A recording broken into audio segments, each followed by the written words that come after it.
Thank you everybody once again for joining us today for our second webinar in our Emerging Priorities in Education webinar series, with the focus today being on digital safety for teachers and students. We know digital learning is an important aspect from COVID-19 that will likely stick around. So we have some lovely panelists here today to talk about keeping our teachers and students safe. Some quick logistics before we get started with the conversation. The chat feature will be closed due to the number of people attending, but the Q&A feature is open. So please go ahead and put any questions you have for our panelists in that Q&A feature. We'll get to as many as we can today. The series is also being recorded, so you can get out and share this with folks, as we know this is such an important topic across the country. I'm excited to turn it over today to Daniela Doyle, our Director of Strategic Initiatives here at the Hunt Institute, to moderate today's conversation. Daniela? Hello, thank you for joining us today, and thank you, Cheryl. So the data make clear that students have spent significantly more time online since the COVID-19 pandemic started. And we also all know that digital access offers incredible benefits. And I say that not only as a sometimes weary parent looking for a little bit of relief in my day, but also for all the access to the information, online learning, and socialization that it offers students, and has particularly offered students over the last 18 months. At the same time, we know that time online also comes with risks: cyberbullying, inappropriate content, stolen data, and the list goes on. Federal law and regulations provide some protections. For example, the Children's Internet Protection Act aims to protect children from obscene or harmful content on the internet. But SEPA and other regulations don't protect students from the full range of online threats that they face. So the question then is, what more can families and educators do to protect students while still allowing for as much access to all the good things that digital access offers? We have three fantastic panelists to help us better understand what digital safety encompasses and steps educators and families can take. First, we have Courtney Gregor, Chief Digital Safety Officer at Microsoft, Dr. Katie Anthus, Colorado's Commissioner of Education, and Dr. Elizabeth Molovidov, the founder of Digital Parenting Coach. Thank you all for being with us today. Courtney, I would love to give you the first question. What are we talking about when we refer to digital safety? And how is the private sector working to create a safer online environment for our children and educators? Thank you for bringing together all of us really to have this important conversation. Daniela, you identified exactly the challenge that we as a society, as parents, as educators face. How do we promote a safer online environment? First, I'll just acknowledge something that's critical. We think about our mission and responsibility to create a safer digital environment by thinking about tools for parents, teachers, and young users of the internet, partnerships to learn more about the risks posed online, and how technology plays a role. But we can't ever commit to a safe internet. It requires diligence and ongoing commitment to create that safer environment. When we think about digital safety, we really do think about a range of issues. First, how can we help every user understand what is digital civility? How do you want the online environment and community to function? How can we promote digital civility by informing the public and particularly young users about some of the challenges online? How can we provide tools so that folks may spot risky or challenging issues? Then we have to talk about digital safety in the context of how we can limit, reduce access to illegal and harmful content. You know, the internet has created the ability for users to create, share, and discover content directly, and that's what makes the internet so dynamic. But when it comes to online child exploitation, when it comes of grooming techniques, the distribution of terrorist and violent extremism, we need to take truly an aggressive stance and a multi-stakeholder commitment to learn from each other about how to stop those risks. I look forward to sharing how we tackle some of those issues, and not the least of which was bringing together our second Council for Digital Good this summer. With those teens' voices about their experiences, it helps us understand how to make a safer ecosystem, and it helps them chart I'll call it their online persona or their dream world about how they can have the healthy connections and limit the unsafe ones. Thank you very much. Commissioner Anthus, how has Colorado worked to address issues of digital safety for students? And what areas of growth do you see for Colorado in this area? Yeah, thanks, Daniela, and thanks to Courtney. I'll build a little bit on what Courtney said. This is a really large topic. So it takes all of us, and that's why I'm so glad to see these different perspectives on the panel today. Because the private sector won't be able to do it all alone. The just legal policies won't be able to do it all alone, and families won't be able to do it all alone. So we all have to really come together, because we know, folks can get on the internet anywhere. So there's only so much sort of a school can do. But if we all work together, we're going to be more successful at supporting our students and families on digital safety. I really consider digital safety from the education perspective in a number of ways. First of all, content filtering, making sure that age appropriate,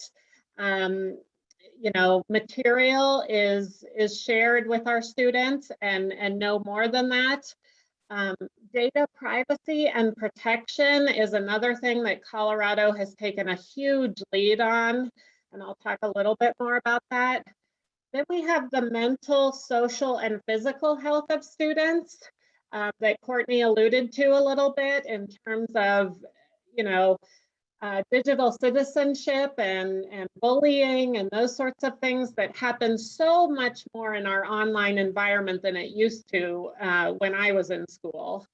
And then digital citizenship and digital standards, like understanding from an educational perspective what you're reading online, what is viable, what evidence you have to back that up, what is a conspiracy theory versus what has some evidence to support it.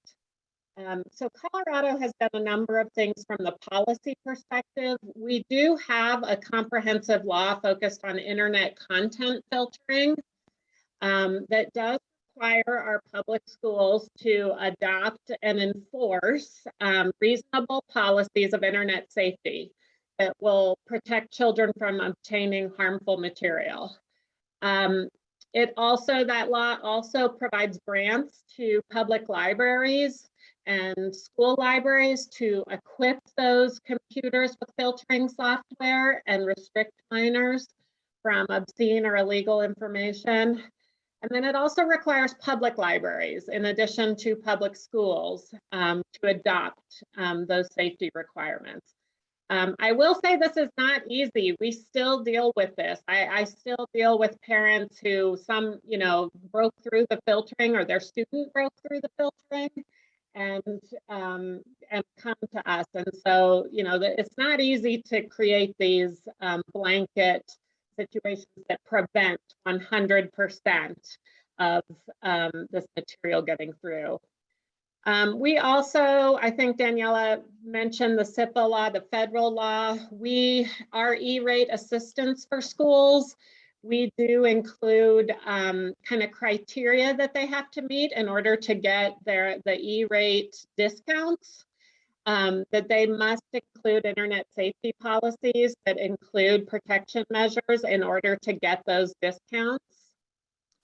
And then finally, we have a whole suite of information, and this is the part where we all have to come together. It's not really policy related, but we have a Colorado School Safety Resource Center.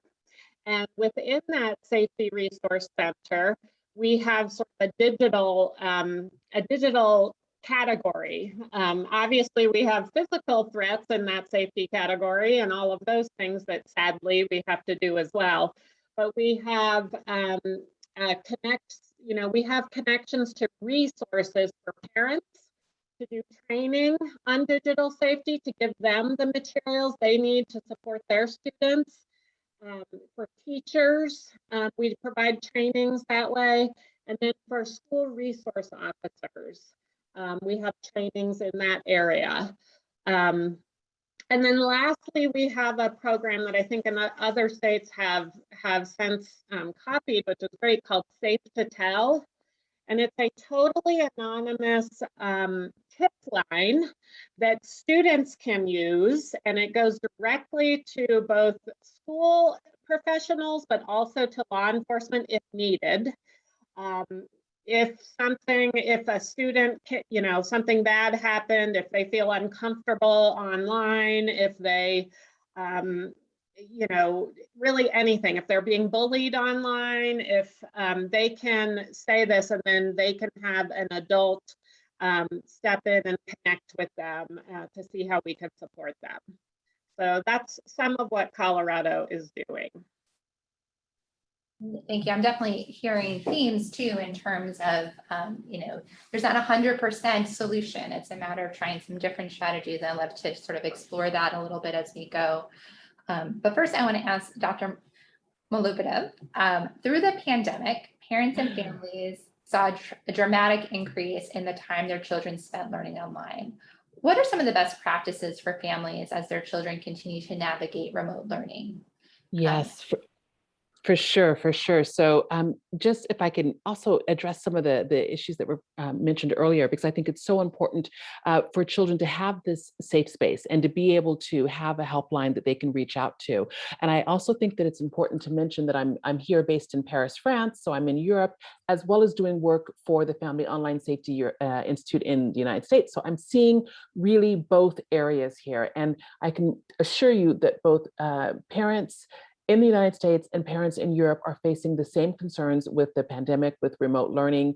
And one of the overwhelming messages that I want to say is don't panic. Really, we need to parent. And I think that we also have to put a nice big pat on the back for the parents and the educators who have done just Herculean efforts in educating their children and staying sane and juggling between screen time and Minecraft and Roblox and teaching and learning. I mean, this is just incredible. But if we're going to just talk about some quick tips in this sort of remote learning hybrid as we head back into it, once again, we thought it was only going to be a few months. I would say that there are three main things that I would like to just point out. So one is understanding the technology basics. Right now, we've had really enough time to understand the different video conferencing platforms, what our children are using, what kind of devices they're using, how to have microphones on and off, how to raise your hand in chat. And so really to understand what's going on there. A second point is, I would also say is that just to keep your child engaged in their online activities, meaning we know how difficult it is with all the different distractions and multitasking, but there are productivity apps that can help you. There are ways to really limit their school time so that it is school time. My third point would probably be about creating a school environment. Even as you see, I'm home with Gumby and Pokey behind me. With children as well, they have to deal with the same thing. They have their toys around. But we can create a sort of school space like we can create a workspace. And some people, let's talk about all of the socioeconomic concerns as well. They may not have enough space. So you really can also consider the device that you're using. So for example, that tablet is really just for schoolwork. It's not for speaking with grandma. It's not for playing video games. So that way your child will know that they're in this sort of school space. I also really think it's important to mention about distance to the screen, your chair. I mean, we don't always think about these things, and parents can really just do a simple check-in with their children by asking them, how are you doing? How are you doing today? How was your online day today? Do you have any headaches? Does your tummy hurt? It's the same common sense that we do when we're walking our kids to school and bringing them back. And just because we're in a digital environment does not change up any of those things. And then last point, I just think it is really vital that we are talking about digital safety, because I think if I were to do a flip on this for parents, I would say digital resilience. We are really trying to not so much keep our children safe online because they need to encounter risk. They need to understand how to handle these things. They need to know they can come and talk to us parents or a trusted adult in the school environment, or get on that wonderful helpline that Commissioner Anthez mentioned, or the helplines that we have in Europe as well, and that they can get help. Because quite frankly, there are tons and tons of resources out there for parents, but until parents, it's kind of that push-pull of marketing, until parents are really using these things, we have to count on those conversations between parents and children and between educators and children. Thank you very much. And I'd like to encourage all of our viewers to please put your questions in the Q&A. I have a question for all three of our panelists. Just you shared some really helpful strategies as Dr. Milovative. I'm going to say it correctly without stuttering here. Really, just call me Elizabeth. You're going to kill me. My husband is going to kill me when he listens to this recording. So just call me Elizabeth. So sorry. Okay. You're giving tons of great strategies. I'm just wondering, what is the hardest part of this work though? Like what makes it such a difficult nut to crack, and acknowledging that we struggle to, there's not 100% solution, that risk is inherent in students being online. There's a trade-off there. Who's the question to? It's to all three. Why don't you get us started? Oh, look at that. That's what I get for raising my hand. No, it's absolutely no problem. I love that question. Quite frankly, from what I've seen the past 10 years, the biggest problem, really with air quotes, is just getting everybody on the same page, having all the stakeholders, where we're talking technology, government, regulatory, the schools, parents, and the children, getting them all in the room to understand what is at stake. Because if you ask every single person, they all have different goals. Every entity is doing something different. And while I would also say, and I firmly believe that across the board, all 5 of these stakeholders' ultimate goal is, having children and young people use technology responsibly and well. We all have different ways of getting there. So I think really we need to have more of the children's voices.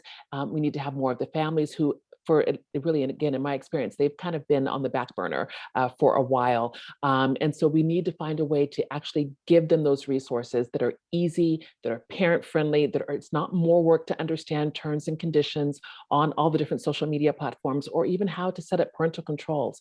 We have to find a way to make things easier for the families. I'm happy to jump in there and share a few thoughts. I do think the problem is a really interesting range. One enlightening moment we learned really through the Council for Digital Good and talking directly to young people about their experiences is a lot of tech platforms had created a mechanism where people could report abuse. And what report abuse meant was you'd drop down and you'd report something that happened online that was concerning. But the term report abuse was really too high of a bar for a young person. They said, well, I would never use that. This isn't abuse. Maybe there's something wrong here, but it didn't seem appropriate to be reporting this as abuse. That term meant for them a higher bar. We now try to use the term report a concern. We also try to have a conversation. You should be flagging something that just doesn't seem right. That is exactly the level at which we want the intervention, and we want that moment of awareness. There's several components that have really changed sometimes how digital natives interact in the online environment. You have to kind of continue to do that conversation. That is, what's not okay on the playground is also not okay in the online environment. The anonymity does not make the language hurt worse. It doesn't make the cyberbullying different than it does and have that conversation about how those communities really do need something you need to address. I acknowledge one of the best quotes from a 12-year-old that participated with us, that they said after going through the experience, wait, if I see hate or threat on the internet, just like I saw it outlined, I can't be a bystander. I need to report it, and I need to take that action. Elizabeth made some really critical points, though. We need to help create a level of knowledge for everybody about what are those tools at your disposal, that reporting mechanism, those family safety settings, how to feel safe and comfortable in the environment, and to create those dialogues that you want between parents and child, and educator and child, about what their online community involvement looks like. Until we have that, we won't know how to make that next safety by design moment, to be perfectly honest. And that's what gets back to the ecosystem that I think we've all talked about. We can't litigate or legislate ourselves out of this problem. We are going to have to take the best learnings to ensure we require our platforms to think about safety by design and build it in. And we help educate everybody about how to ensure these are tools at their disposal to create a safer environment for themselves. Yeah, and I'll try to bridge Daniela's question with Charlie's in the chat. I think the challenge is kind of what Courtney said, like this is so huge. There's three things we've already talked about today, sort of the safety element of it, the remote learning element of it, as we've all pivoted to remote learning, like how do we do high quality remote learning, both from the student perspective and the teacher perspective. But one thing we haven't talked about that Charlie brings up is the standards, like what is digital literacy? What is digital civility? And all of that connects to safety and connects to remote learning. So it's really an interwoven issue that is just the biggest challenge of it is how big it is. For example, the safety, we can put as many content filters as we want on school computers, but we all know that students go home and they have access to either their own devices or their parents' devices or their friends' devices, or close family or whatever, and those often don't have filters. So I think it's an unrealistic expectation, and I liked what Dr. Elizabeth said, I believe, was encountering some risk is important, and then being able to talk about that risk and being able to say what is wrong with that and how did that make you feel and how did you respond to that is really an important part of this. But in order to do that, we need to support our parents in being able to have that conversation. And so, it's sometimes I think of this as like whack-a-mole. But we should really frame it in a more positive way. The opportunities with all of this are amazing for our students, but how we, just like we have safety on the playground, how do we have, and we can't prevent somebody from breaking an ankle on the playground. I mean, we can curb that by watching our students and stuff, but we can't prevent all accidents from happening. So how do we equip people to respond, when the accident does happen? Daniela, can I jump back in? Can I? Thank you. So I also wanted to just say, with respect to Charlie's question, is that I've had the pleasure here in Europe to work on digital citizenship education framework, right? So this is reaching for the Council of Europe, 47 member countries, where we're really looking at digital citizenship, looking at digital literacy. And what we have discovered is that educators already have so much on their curriculum. They're already teaching the essentials of history and math and reading, et cetera, that then to add or to even expect them to teach digital literacy and civic literacy, that this is an extra. And so governments need to keep that in mind when they're saying that we're going to place this in the school environment. But I would also just like to pull it back to something that's really simple too. For families, when we're talking about misinformation and digital literacy and just looking at the veracity of statements online, it's critical thinking. These are the same skills, the basics that we really try to instill in our children. And I don't understand why just because we're going online, we forget some of these things. And these are the things that we can use with misinformation, when we're talking about social media platforms, who said what, and it's again, just those basics of critical thinking, who, what, where, when, and why, which also just leads me to jump over to Fernando's question, which is this idea too about protecting children online, emphasizing legal or cultural. And I do agree about the regulations, of us saying, well, this might happen or this might not. But again, if we take it back to families and basics of what are our expectations of our children, what are our cultural values, how do we want them to behave in the playground or on the digital playground? And those are some of the just the core essentials of what we're all saying and stressing with our different hats on. I'm going to stop now, Daniela. That was wonderful, and I appreciate y'all going right to the questions in the chat. The conversation is really making me think a lot about balancing risk and reward. I love, Dr. Elizabeth, how you framed it in terms of we want our children to encounter challenges and use critical thinking skills, and we want them to have access, but there's some basic probably limitations or safety precautions we can agree to.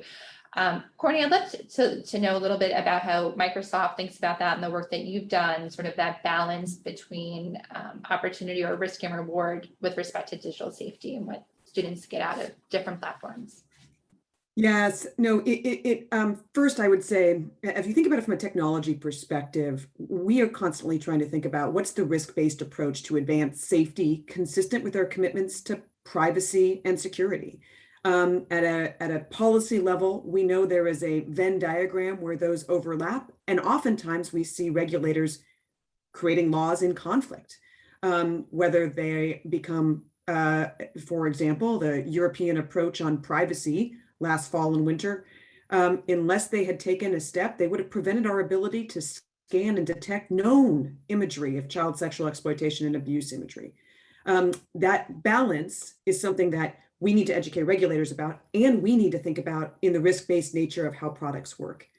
The gaming environment in Xbox is a very different environment in which young people show up with an intent of how they're going to behave than when they're using Teams for Education. And the commissioner put out exactly how Teams for Education has to be governed by our schools and our states, because it truly is an enterprise platform that enables them to do that. And the Xbox environment is a curated walled garden where we set the community guidelines about what is the best approach for how you handle toxicity, how you handle illegal and harmful content. It does come back to an acknowledgement that until we help everyone along the ecosystem acknowledge that the risks continue to evolve, where the creation of photo DNA by Microsoft 15 years ago to prevent the distribution of child exploitation imagery was so critical, but the world has evolved into a place where grooming in different corners across platform can impact our youth, where the greatest source of imagery that meets the definition of child exploitation today oftentimes is actually self-generated indecent imagery shared among young people and then either distributed in a way they did not intend, or, to be perfectly honest, never acknowledging that the circulation would go way outside their circle of friends. That is an area where we have to educate both what is the digital environment, what is a small Snapchat that may disappear, and what is a legacy image or video that will continue and have impact on your lives, and how can platforms help provide risk-based approaches, but how do we educate our young people and our families about those true threats? Excellent. Elizabeth, Commissioner, would either of you like to speak to the balance and how you think about the balance between the risk and the reward of our online platforms?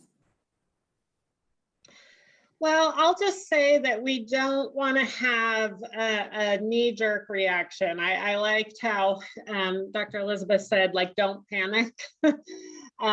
It can get overwhelming when you think about all of the different risk areas that your children may be exposed to.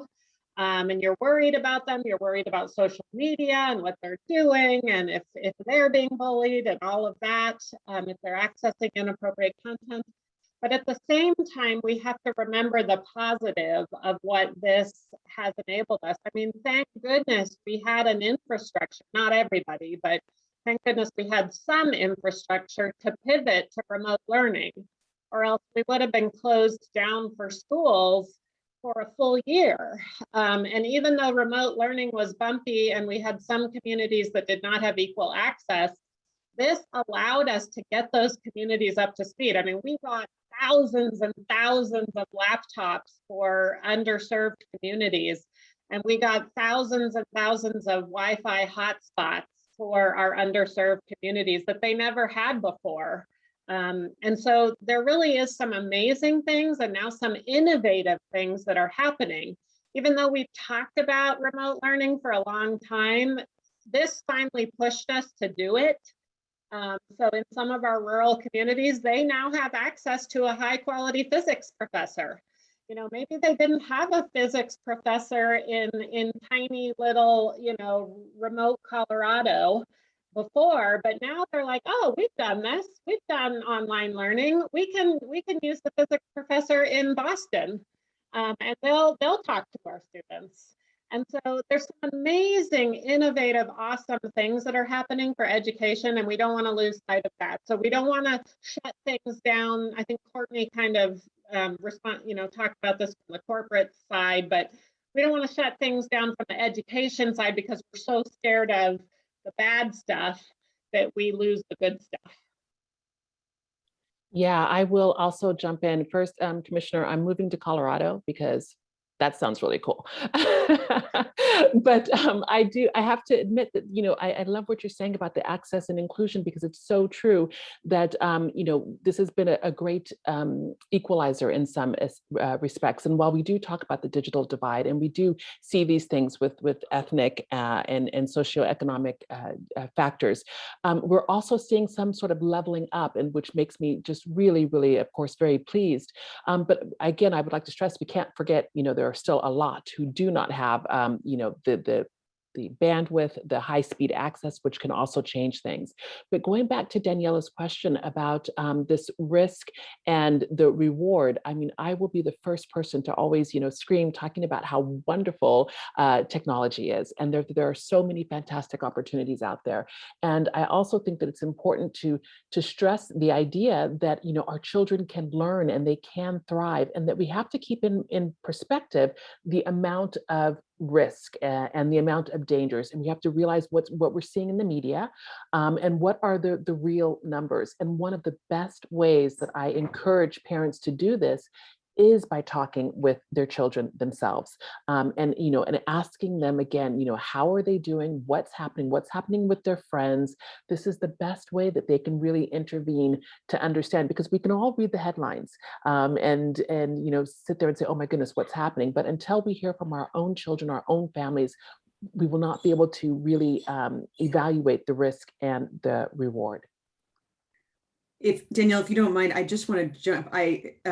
Both Elizabeth and the commissioner's comments just hit at my heart, acknowledging what role technology can have in leveling up. Great term.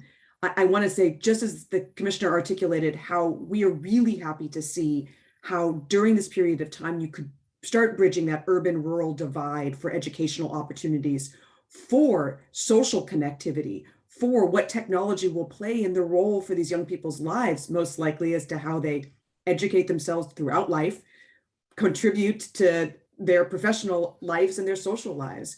It also really changed the game in terms of leveling the playing field for accessibility. And I really do appreciate how much we as a technology industry understood about making technology even more accessible. Thank you to the learning from home environment. And accessibility in that context means, of course, what does it mean to leverage technology if you're blind or hard of hearing? But what does it mean for a child on the spectrum of autism? And how can that be a better environment for them to be thriving? And those learnings, I think, have been playing into better development of technology and better access that we hopefully can grow from into the future. Well, and look, it allowed us to have Dr. Elizabeth on with us today because she's in Paris. I don't know if you should come to Colorado when you're in Paris, but I'm just saying. I see what you're getting at. You want to come here. You've got the invitation. It's there.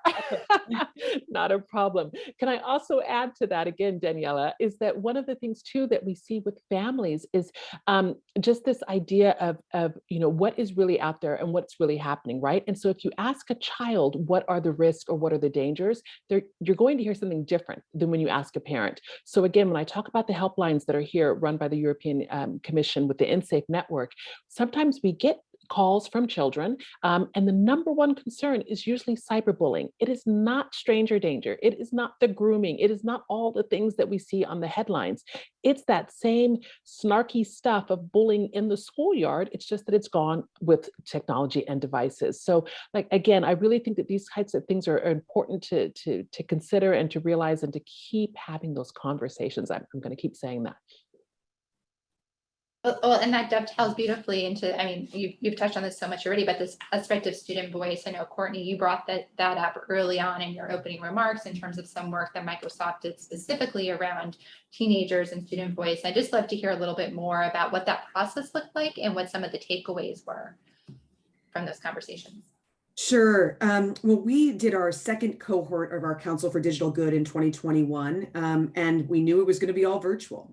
We opened up applications for young people, teenagers to apply. This was a United States-based structure, but our Europe team has now duplicated it, and we look forward to our first Europe Council for Digital Good this very fall. The cohort was actually made up of 12 teens across 9 states and DC, and we brought them together for a 3-day summit in August, in which we really both heard from them and then exposed them to a range of technology professionals and academics that talked about the range of safety challenges, from cyberbullying to child sexual exploitation, to what terrorism and violent extremism looks like, and how we think about privacy. And then we asked them to put together their online digital manifesto. You could take whatever format you want. Didn't realize you should say that to teens these days. I'm obviously not an educator, forgive me, because I thought that turns up in an essay format. But no, you could make a YouTube video or a TikTok video about how you want to live your life and your online manifesto and what you've presented to this world. I appreciate so many of the comments, that we've got from them. They were open and realized both how their own personal biases may manifest on how they behave online and how they could check their own personal biases. Some of them understood the risks that present themselves in the bubble of social media. And I liked this terminology. Honestly, social media is the downplays authenticity, and people feel intended to just tailgate on others' beliefs and ideas. How can we bring original ideas back to this equation?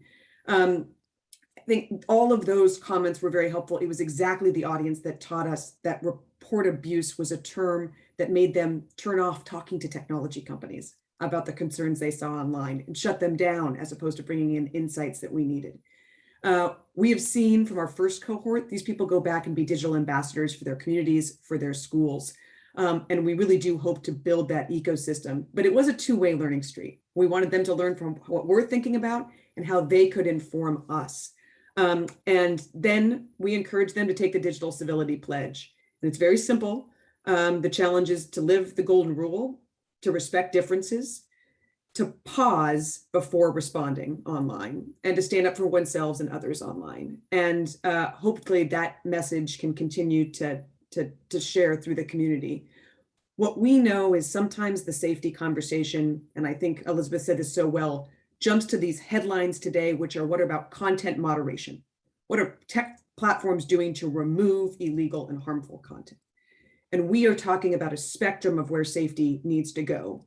And from a tech platform perspective, it needs to go to safety by design, to empowering users, parents, educators with more tools, and of course, continuing to honestly improve our technology and our operations, because at the end of the day, that content moderation requires a human being to look at some horrible content and make a decision.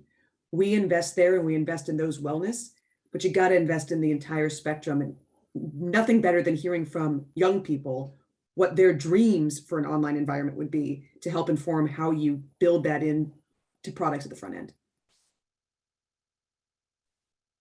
Thank you so much for that. I'm wondering, Dr. Elizabeth, we're talking about student voice, and you got the conversation kind of started in that direction, but how about what are the number one things you're hearing from families and parents as well as they're navigating this space? Oh my goodness. Like, how long do we have, right? First, I run a Facebook community called the Digital Parenting Community, and I have parents and caregivers and aunts and uncles and grandparents and child online protection experts, et cetera. And we're all in there just answering questions. And I promise you, the number one question that we get again and again is about screen balance, about trying to find some sort of control. How can they handle this? How can they allow their children to use devices for play, for school, for speaking again with grandma, and then also, balance all of that out. How do they take it away? What always makes me laugh, and please don't think I'm cruel, is the parents of the 2 or 3-year-old who say, my daughter cries, might take away the iPad. What should I do? And I just look at them and say, you let her cry, because these are things that we have to do as we're raising our children, right? We have to be able to say no. We have to be able to, again, when I talk about our expectations and our values, we have to be able to set up and begin this use of technology the way we mean to continue on. And that means, sometimes being able to say no, sometimes being able to say stop. And that is probably the hardest thing with screen balance, and is because it's not just the children, it is also the parents, right? As I'm sitting here doing this call, it is almost 10 o'clock at night, but yay, I'm on, on the computer and having a great time. But it's these types of things too, where parents need to be role models, and we also need to consider what we're doing and the messages that we're sending out. Because as you sit there and you're scrolling on a phone and making it look so fantastic, of course, little eyes are going to think that is the best thing in the world, and they're going to want to emulate us. So I think, like I said, these are things that I hear the most. Ironically enough, Daniela, I do not get messages about sexting or my child saw pornography or we're worried about pedophiles. It is systematically about screen balance, about parental controls, about just how to reduce the amount of time that my child is spending online. And I'll just add, I pulled up our most recent Safe to Tell data.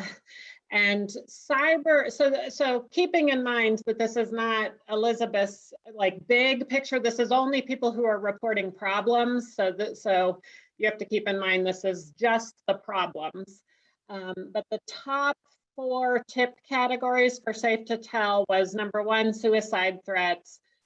Number 2, wanting to do a welfare check on a friend. So these are students reporting, by the way. So this is student voice saying that they want a welfare check on one of their friends. Number 3 is cyberbullying. And then number 4 is drug use. And then the peak, just some interesting pieces, the peak reporting time for students when they enter a Safe to Tell request or a piece is 9 p.m. And so, they're doing it at home on whatever device they have. But cyberbullying, again, from the student perspective, when there is a problem, it's mostly cyberbullying. That is so interesting, especially that they're doing it at home, 9 p.m., and I'm sure their parents are right in the next room. Oh, that's fascinating.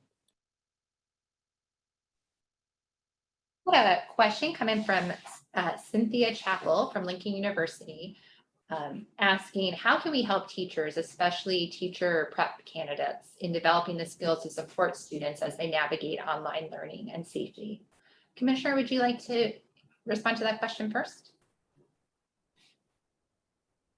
Sorry, I don't see the question. Can you repeat it again? I'm sorry. I can, and I apologize. It came in before the webinar, so we have an option to send them in. Okay. So Cynthia Chappell from Lincoln University asked how we can help teachers, and especially teacher candidates, develop the skills to support students as they navigate online learning safely. Yeah, that's really important. And that's something, I actually realized I didn't fully answer your first question, Danielle, at the beginning around where are growth areas for Colorado as a state.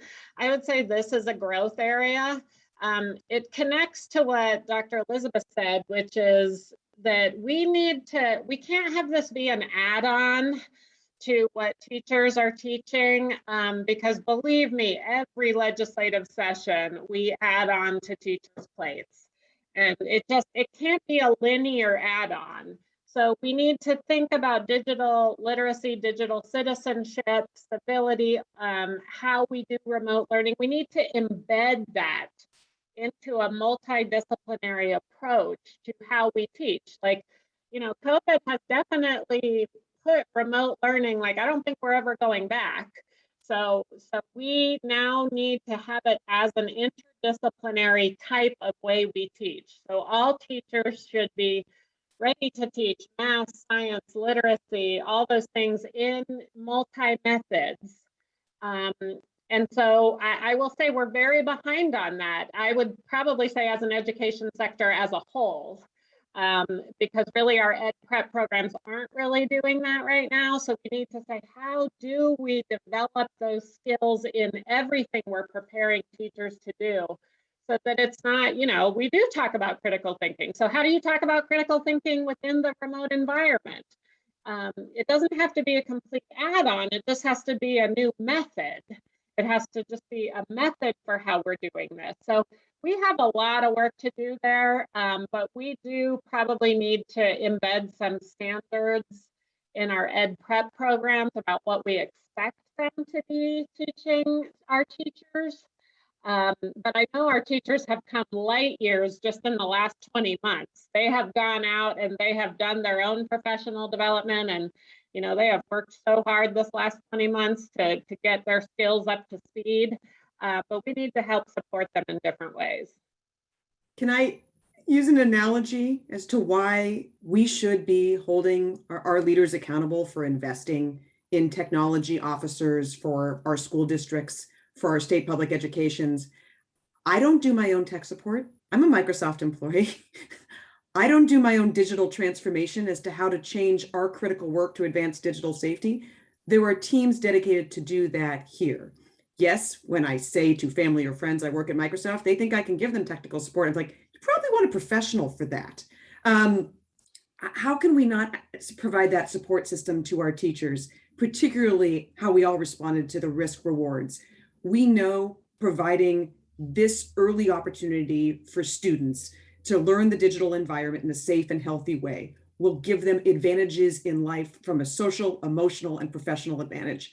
Let's give our teachers the skills and let's actually resource it for the specialized training and support that they deserve. Because I love how many teachers went and did this on their own, but oh my goodness, we got to prioritize it for this generation.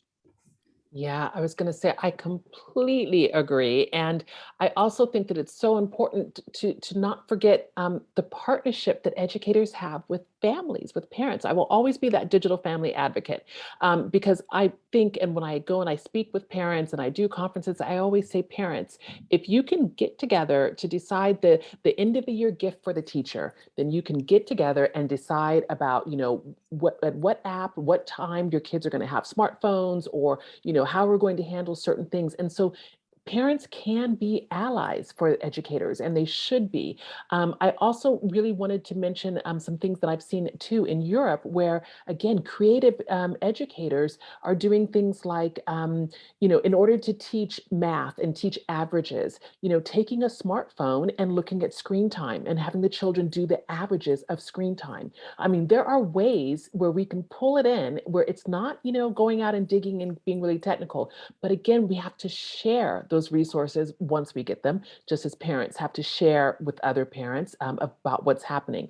And speaking of sharing, because I always have resources, I am going to put in the chat something that we're doing here in Europe, which is called eTwinning, which is an online platform of educators who are using ICTs, and they share their lessons for free. There's lots of things out there. We can find them and we can share them. Thank you. That's a great lead into another question that's been in my mind around parents as advocates in digital safety, especially as it relates to learning. I'm wondering, Dr. Elizabeth, if you have any recommendations for parents who are looking to advocate, especially within the school setting. For sure. Just, engagement, conversation, community. Remember, for the same things that we get together and we want to raise money for, the school field trip, we can do the same thing around this whole idea of digital citizenship, digital safety, of just the digital environment. I can also say that, as somebody, again, in this space, the pandemic, as horrifying as it has been, it has just really thrown parents into the deep end of that digital parenting swimming pool. And, in the beginning, a year ago, it was sink or swim. I would say they're all treading water pretty well, doing the backstrokes, few, jumping in and out. And this is really what we need to continue with, and we need to continue to support them. So I will stop there and let someone else pick. Well, I will say we have a really high quality parent advocacy piece here in Colorado. I didn't mention too much about this because the topic is internet safety, but we have one of the strongest laws in the country on student privacy. student personally identifiable information and parent rights to that information, to know where that information is going. And that, I can say, was fully advocated for by parents. We have some really strong parent advocates. It really does work. Like if you're a parent advocate and because I think we were getting lax. I think schools were getting lax, and we collect a lot of data on young students, and that can be vulnerable. That could be sensitive.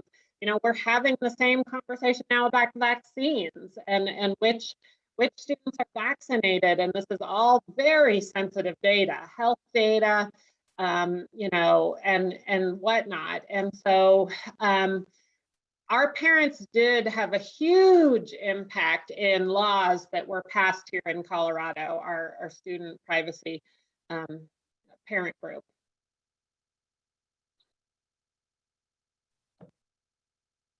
Go ahead, Courtney.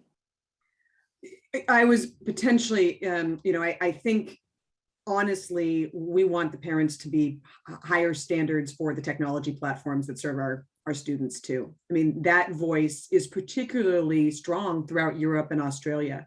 And we've seen that manifest itself in really healthy, detailed questions to technology platforms about where is safety built in to any tool that's going to be in our education systems. And those models we probably want around the globe, but we know where it started from. It started from parents saying, I need to know what is this platform that my kid is going to be educated on, and how can we hold it to the right standards? We have an opportunity, and it is, I would say, past time for some international standards in the safety space, and the voice of the parent getting there, I think, will really help us. Excellent. I think that really leads to the question about there's been so much change over the last 18 months, 24 months almost. What do you think we've gotten right in this space, and where have we made progress that we can build in? Are there any big wins that you would point to? Oh, I've got one. Just because you knew I would, right? It's just the idea again that that families are together and seeing technology. So even right now, have my office space here. My son's is over there, right? And so it's like you're able to see what they're doing, what they're playing. I'm able to join in on a game, a Minecraft game or Fortnite game. And this is something that I think is really fantastic for families where they've really gotten to be together in this space. And I think that's something that we've gotten right. My issue is for us to continue it, for us to continue that movie night, that Friday movie night, and then to also do the offline activities now that we can get back outside again. It's that continuity. It's taking the good things that we've learned from this horrific experience and really just keeping those fabulous opportunities. Yeah, I have quite a few too. I mean, the three I can think of really quickly are parent engagement, as Dr. Elizabeth said. I mean, we have had so many more parents engaged in their child's learning and engaged in like school board meetings and what's going on in the school, because they've seen it now, right? So they have more to say, which is great. We still need to work on civility there, but so I just wrote an op-ed on civility in Colorado, but so parent engagement, huge. Individual learning options, we've come light years in the last 20 months.